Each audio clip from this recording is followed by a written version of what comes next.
Asalaamu calaykum daawadayaal ku soo dhowaada muuqaalkeena maanta oo ku saabsan wadamada haysta hubka nukliyeerka iyo inta xabo ee ay ka haystaan. Intaanu u gelin muuqaalkeena maanta fadlan haddaad nagu cusub tahay noo taabo calaamada sabskraybta laykna muuqaalka noogu qurxi asxaabtaadana u sheer garee si uu dad badan ogaado.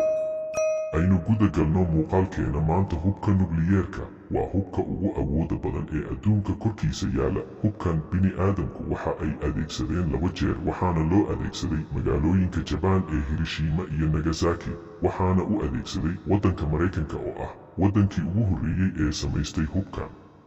kaalinta koowaad waa waddanka Ruushka isaga oo haysta 5889 madax oo nukliyeer ah. kaalinta labaad waxaa galay waddanka Mareykanka isaga oo ka haysta 5244 madax oo nukliyeer ah.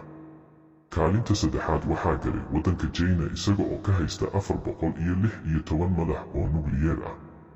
kaalinta afraad waxaa galay waddanka Faransiiska isaga oo ka haysta 290 madax oo nukliyeer ah. kaalinta shanaad waxaa galay waddanka Boqortooyada Ingiriiska isaga oo ka haysta 225 madax oo nukliyeer ah. kaalinta lixaad waxaa galay waddanka Bakistan, waana waddanka kali ahaatay ee Muslim ah ee haysta hubka nukliyeerka isaga oo ka haysta 174 madax oo nukliyeer ah. kaalinta toddobaad waxaa galay waddanka Hindiya isaga oo ka haysta 164 madax oo nukliyeer ah. kaalinta sideedaad waxaa galay gumaystaha Israa'iil isaga oo ka haysta 90 madax oo nukliyeer ah.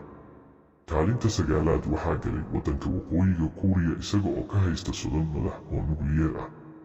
hubka nukliyeerka waxaa haysta 9 waddan ee aan kor ku soo xusay.